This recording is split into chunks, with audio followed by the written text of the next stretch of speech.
এই যে কামানটা দেখতে পাচ্ছেন, এই কামানটারও সবাই একটা খোঁজে যে গোলা কোন দিক দিয়ে ঢুকতো, সেটা আমরা অন্য ভিডিওতে বলবো। এটা কিন্তু অনেক ঐতিহ্যবাহী একটা কামান।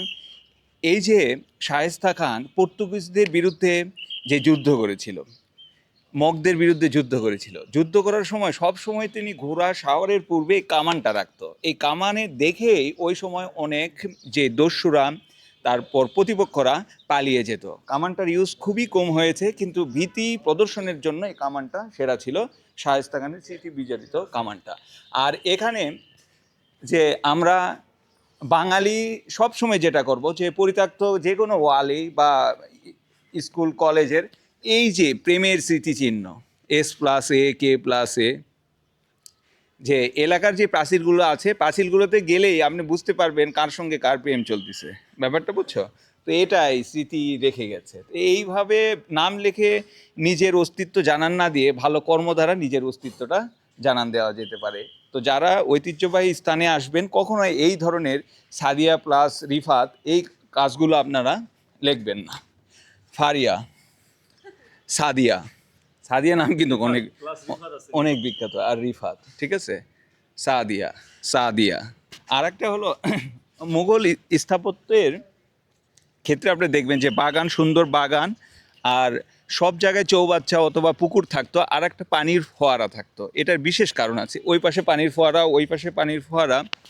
এবং এই জিনিসটা দেখো, যে ওই যে ওয়ালটা আছে, ওয়ালের ওখানে সিঁড়ির মতো আছে, ওখানে পানি আসতো, জাস্ট বুড়িগঙ্গা থেকে পানি আসতো এবং গড়ে গড়ে পড়তো এবং ফোয়ারাগুলোতে প্রবাহিত হতো। কারণটা কি? সব স্থাপত্য, মুঘল স্থাপত্য দেখবেন যে পানির ফোয়ারা। কারণটা হলো, এখন আমরা ফ্যান ইউজ করি, এসি ইউজ করি, ওই সময়টায় কিন্তু ছিল না। ওই সময়টা পানির ফোয়ারা থাকতো, কারণ পানিগুলো উপরে উঠতো, বাতাসে জলীয় বাষ্পটা ছড়িয়ে পড়তো সব জায়গায়, এই জন্য ঠান্ডা থাকতো। এখন যে টেম্পারেচারগুলো আপনারা দেখেন, ব্রিটিশ স্থাপত্যগুলো যেভাবে করা হতো, যে এক পাশে পানির ফোয়ারা, ওই পানির যে বাষ্পটা সব জায়গায় ছড়িয়ে যেত। এবং তাদের যেই, আমি বলেছিলাম দরজাগুলোতে কোনো কভার থাকতো না। কভার থাকতো না এই কারণে, ওই সময় কভারের যেমন প্রচলন এতটা নয়, তার থেকে বড় বিষয় বাতাসের কারণে, যাতে বাতাসটা হলো সব সময় ভিতরে ঢুকতে পারে। আর পর্দাগুলো লাগাতো অনেক মূল্যবান পর্দা, সেটা বিশেষ করে ইরান থেকে, তুরস্ক থেকে আসতো পর্দাগুলো। এই পাশটায় দেখাও, আর একটা গুপ্তপথ ছিল, গুপ্তপথটা এর পরের ভিডিওতে আমরা দেখাবো। আর এটা যে স্থাপত্যটা, শায়েস্তা খান চেয়েছিল এটা একটা, যেমন লাল কিল্লা আছে দিল্লিতে, এখানে লালবাগ কিল্লা করার চেষ্টা করেছিল লাল কিল্লার আদলেই। তো এখানে এই যে স্থাপত্যটা, তো ও চেয়েছিল দিল্লির লাল কিল্লার মতো করে এই লালবাগ কিল্লা তৈরি করতে। এখন সবার মনেতে একটা মানে প্রেরণা জাগে, যেমন শায়েস্তা খানের যে ভাগনা ছিল হলো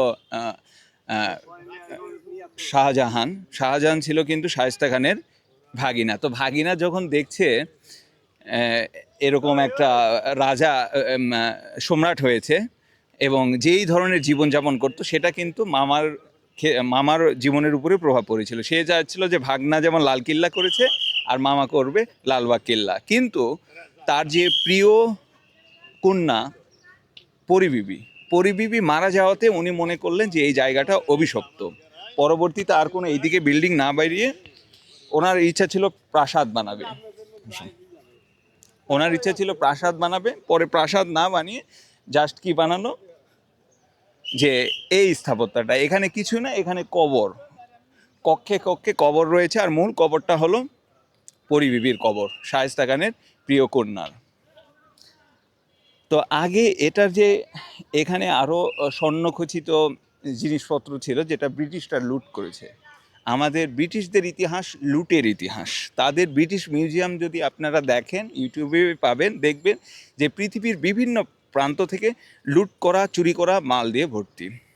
তো সেই জায়গা থেকে আমরা কিন্তু ভালো আছি, যে কোনো চুরি করা, কোনো অবৈধভাবে দখল করা জিনিসপত্র কিন্তু নাই।